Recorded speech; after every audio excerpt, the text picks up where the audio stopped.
Freelancing শুরু করা এবং ফ্রিল্যান্সিং থেকে প্রথম ক্লায়েন্ট পাওয়া এই ২ টার মধ্যে রাত-দিন তফাৎ থাকে। হৃদয় ভাই ফ্যামিলি প্রেশার আছে। ফ্রিল্যান্সিং এ কিছু না করতে পারলে লাথি মেরে ঘর থেকে বের করে দেবে। হৃদয় ভাই গার্লফ্রেন্ডের অনেক প্যারা। যদি ফ্রিল্যান্সিং এ সাকসেস না হতে পারি তাহলে বিয়ে করতে পারবো না। আমার সোনার সংসার শেষ হয়ে যাবে। এই ধরনের প্রশ্ন পাই। তো ভাবলাম এই ভিডিওতে আমি আমার নিজের ওপিনিয়ন শেয়ার করি যে একজন বেসিক ফ্রিল্যান্সারের মানে আজকে থেকে যদি আপনি ফ্রিল্যান্সিং শুরু করেন তাহলে আপনার প্রথম ক্লায়েন্ট পেতে কতদিন সময় লাগবে। দেখেন অনেকে আছে যারা ২ থেকে ৩ মাসেও ক্লায়েন্ট পেয়ে যায়। অনেকে আছে যারা ২ থেকে ৩ বছরে ক্লায়েন্টের কোনো টেক্সটও পায় না। It depends on you. আমি যদি প্রথম থেকে শুরু করি যে হৃদয় ভাই ফ্রিল্যান্সিং এ সাকসেস হতে হলে কি লাগবে? একটা স্কিল ডেভেলপ করা লাগবে। এখন স্কিল কিভাবে ডেভেলপ করব? স্কিল ডেভেলপ করার ২ টা ওয়ে আছে। আপনি YouTube এ যান, আপনি Google এ যান, ChatGPT তে যান। আপনি যে স্কিলটা শিখতে চাচ্ছেন ওই স্কিলের সবগুলা পয়েন্ট নিয়ে একটা চেকলিস্ট বানান এবং প্রতিটা চেকলিস্ট ধরে, ধরে আপনি শিখেন।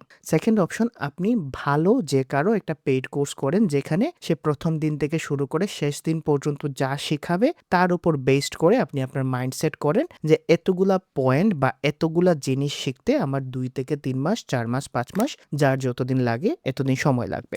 এখন আপনার যখন বেসিকটা স্ট্রং হয়ে যাবে, আপনি যেকোনো স্কিল ডেভেলপ করেন না কেন, যেকোনো পয়েন্ট ডেভেলপ করেন না কেন, আপনাকে মাথায় রাখতে হবে এই পয়েন্টটা, এই স্কিলটা আমি কাদের কাছে সেল করব, কিভাবে সেল করব। যাদের কাছে সেল করবেন তারা ইন্টারন্যাশনাল ক্লায়েন্ট থাকবে ম্যাক্সিমাম। এখন এই ইন্টারন্যাশনাল ক্লায়েন্টদের কাছে আপনি ওই স্কিলটা সেল করতে গেলে ২ টা জিনিস দরকার হবে। একটা হলো কনভারসেশন, আপনি তার সাথে কিভাবে কনভারসেশন করছেন। আরেকটা হলো কমিউনিকেশন, আপনি তার সাথে কিভাবে প্রজেক্ট নিয়ে কথা বলছেন, কিভাবে প্রজেক্ট সাবমিট করছেন, আপনার প্রজেক্ট নিয়ে সে যে ধরনের ফিডব্যাক দিচ্ছে, ওই ফিডব্যাক নিয়ে আপনি কিভাবে কাজ করছেন। দ্যাট মিনস আপনি স্কিল, কনভারসেশন এবং কমিউনিকেশন শিখতে ৪ থেকে ৬ মাস টাইম ডেডিকেটেড ভাবে স্পেন্ড করবেন। ডেডিকেটেড ভাবে কি ভাই আমি ৮ ঘন্টা শুধুমাত্র শিখবই এইটা বলছেন?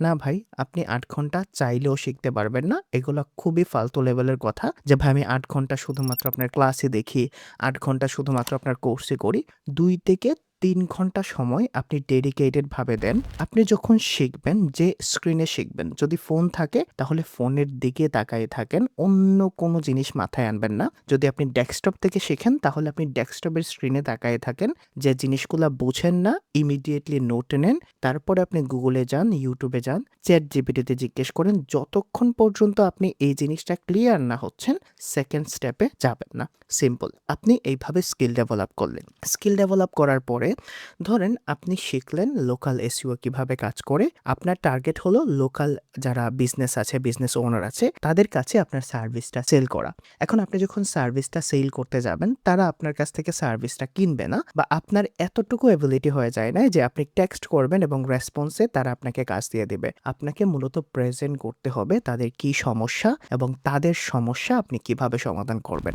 সো এই যে ফ্রিল্যান্সিং টেকনিক আছে, এই যে ফ্রিল্যান্সিং স্কিল আছে, স্কিলটা মূলত স্কিল, কমিউনিকেশন এবং কনভারসেশন। এই ৩ টা জিনিস যখন আপনি পারফেক্টলি ডেলিভার করতে পারবেন, তখন আপনার ফ্রিল্যান্সিং জার্নিটা মূলত স্টার্ট হবে। মানে আপনার ফ্রিল্যান্সিং স্কিল শেষ। এখন আপনি ক্লায়েন্টের দিকে যাবেন, আপনি ক্লায়েন্ট কনভারসেশন করবেন, আপনি ক্লায়েন্ট কনভার্ট করার ট্রাই করবেন। এখন ক্লায়েন্ট তো আপনার চেহারা দেখে প্রথমত কাজ দিবে না, আপনার ব্র্যান্ডিং দরকার হবে। ধরেন আমার নাম হৃদয় চৌধুরী। আপনি যদি Google এ সার্চ করেন হু ইজ হৃদয় চৌধুরী, তখন অনেকগুলা ওয়েবসাইট, আমার YouTube চ্যানেল, আমার Facebook প্রোফাইল, আমার Upwork প্রোফাইল, আমার অনেকগুলা জিনিস ফিচার আপ হবে এবং সে কিন্তু বুঝতে পারবে যে না আমার যে নিশটা আছে, আমি আমার নিশটা নিয়েই তাকে আউটরিচ করছি এবং তাকে ওই স্পেসিফিক সার্ভিস দিচ্ছি যেটা মূলত আমি আমার জন্য ইউজ করছি। সো এই জিনিসগুলাও ইম্পর্টেন্ট। এখন আপনি ব্র্যান্ডিং করলেন। ব্র্যান্ডিং করার পরে আপনাকে ধৈর্য ধরতে হবে। ধৈর্য ছাড়া ফ্রিল্যান্সিং সম্ভব না। আমি আগের ভিডিওতে বলছিলাম কেন আপনার ফ্রিল্যান্সিং ফুল টাইম হওয়া উচিত না।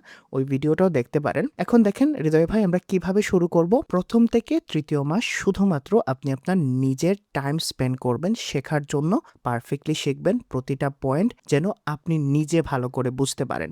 4 নাম্বার মাস, একটা মাস পুরোপুরি আপনি ডেডিকেটেড ভাবে স্পেন্ড করেন যেন আপনি আপনার পোর্টফোলিওটাকে বিল্ড আপ করতে পারেন। পোর্টফোলিও বলতে 10 থেকে 15টা কেস স্টাডি থাকতে পারে। আপনার প্রিভিয়াস প্রজেক্ট যদি না করে থাকেন, আপনি একটা প্রজেক্টকে এক্সপ্লেইন করতে পারেন যে এই প্রজেক্টের সাকসেসের পেছনে কোন কোন পয়েন্ট কাজ করছে।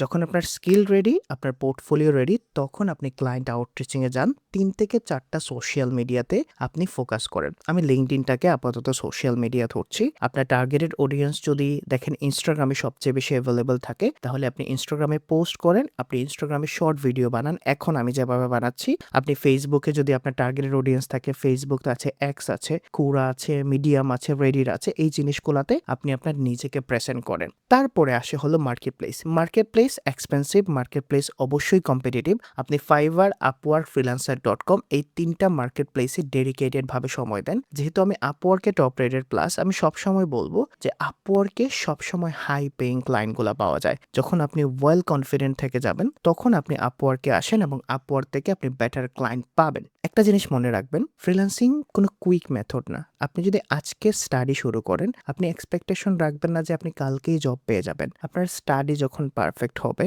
তখন আপনি জব খুঁজবেন।